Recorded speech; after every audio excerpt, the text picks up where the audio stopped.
Kozhikode zebra ലൈനിൽ car ഇടിച്ച് ഒരാൾ മരിച്ചു. ഉള്ളിയേരി സ്വദേശി വി ഗോപാലനാണ് മരിച്ചത്. പുതിയ ബസ് സ്റ്റാൻഡിന് സമീപത്തായാണ് സംഭവം. വിവരങ്ങളുമായി റിയാസ് KMR ചേരുന്നു. റിയാസ്, എങ്ങനെയാണ് ഈ ഒരു അപകടം ഉണ്ടായത്? ആർക്കെങ്കിലും പരിക്കുകൾ എന്തെങ്കിലും സംഭവിച്ചിട്ടുണ്ടോ?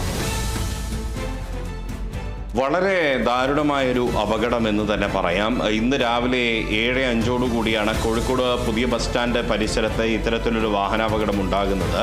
ഈ പുതിയ ബസ് സ്റ്റാൻഡ് മാവൂർ റോഡിൽ KSRTCയുടെ ഭാഗത്തു നിന്നും, അതായത് പുതിയ ബസ് സ്റ്റാൻഡ് ജംഗ്ഷനിൽ KSRTC ബസ് സ്റ്റാൻഡിന്റെ ആ ഒരു ഭാഗത്തു നിന്നും വന്ന ഒരു കറുത്ത നിറത്തിലുള്ള കാറ്. ആ കാറിൽ 2 പേരായിരുന്നു ഉണ്ടായിരുന്നത്. 37-കാരനായിട്ടുള്ള ആളാണ് ഈ കാർ ഓടിച്ചിരുന്നത്. അയാൾ ഡോക്ടറാണെന്നാണ് പറയുന്നത്. തിരൂർ സ്വദേശിയായിട്ടുള്ള ഡോക്ടറാണെന്നാണ് പറയുന്നത്. ഇയാൾ ഓടിച്ച കാർ ഈ പുതിയ ബസ് സ്റ്റാൻഡിന്റെ പരിസരത്ത് തന്നെ ബ്ലൂ ഡയമണ്ട് മാളിനോട് ചേർന്നുകൊണ്ട് ഒരു സീബ്ര ലൈനുണ്ട്. ആ സീബ്ര ലൈനിലൂടെ ആളുകൾ കടന്നു പോകാറുണ്ട്. ആ സമയത്ത് വാഹനങ്ങളെല്ലാം തന്നെ വളരെ സ്ലോ ആക്കി ആളുകൾക്ക് കടന്നു പോകാനുള്ള വേഗത കുറച്ച് ആളുകൾക്ക് കടന്നു പോകാനുള്ള ഒരു സാഹചര്യം ഒരുക്കാറുമുണ്ട്.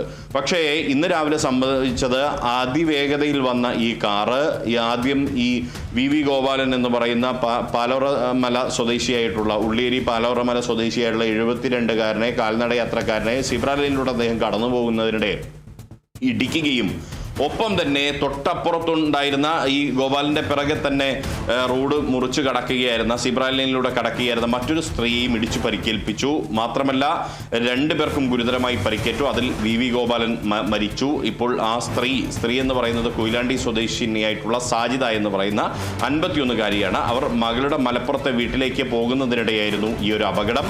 അവർക്ക് ഗുരുതര പരിക്കേറ്റു. അവരുടെ തലയ്ക്കാണ് ഗുരുതര പരിക്കേറ്റത്. അവരെ കോഴിക്കോട് നഗരത്തിലെ സ്വകാര്യ ആശുപത്രിയിൽ പ്രവേശിപ്പിച്ചിരിക്കുകയാണ്. ഗോപാലന്റെ മരണം സംഭവിച്ചിട്ടുണ്ട്. ഈ കാർ ഓടിച്ചിരുന്ന 37-കാരനായ ഡോക്ടർ എന്ന് പറയുന്ന തിരൂർ സ്വദേശിയെയും ഒപ്പം യാത്ര ചെയ്തിരുന്ന മറ്റൊരാളെയും കോഴിക്കോട് നടക്കാവ് പോലീസ് കസ്റ്റഡിയിലെടുത്തിട്ടുണ്ട്. ഇതിൽ ഈ കാർ ഓടിച്ചിരുന്നയാൾ ലഹരി ഉപയോഗിച്ചിരുന്നു എന്നൊരു സംശയം പറയുന്നുണ്ട്. അതിന്റെ പരിശോധന നടക്കുന്നതേ ഉള്ളൂ. ലഹരി ഉപയോഗിച്ചോ എന്നുള്ളത് സംശയകരമാണ്. ആ ഒരു സാഹചര്യമുണ്ട്. മാത്രമല്ല ഇത് മനഃപൂർവ്വം തന്നെ ഒരു അപകടം സൃഷ്ടിച്ചു എന്ന തരത്തിലാണ് പോലീസ് വളരെ ഗൗരവത്തോടു കൂടിയാണ് ഇതിനെ കണ്ടിട്ടുള്ളത്. അരുണിമ. ശരി, കോഴിക്കോട് സീബ്ര ലൈനിൽ കാർ ഇടിച്ച് ഒരാൾ മരിച്ചു. ഉള്ളിയേരി സ്വദേശി വി ഗോപാലനാണ് മരിച്ചത്. സംഭവത്തിൽ പരിക്കേറ്റ യുവതിക്ക് ഗുരുതരമായ പരിക്കേറ്റിട്ടുണ്ട് എന്നാണ് അറിയാൻ കഴിയുന്നത്. വിവരങ്ങൾ നൽകിയത് റിയാസ് KMR ആണ്.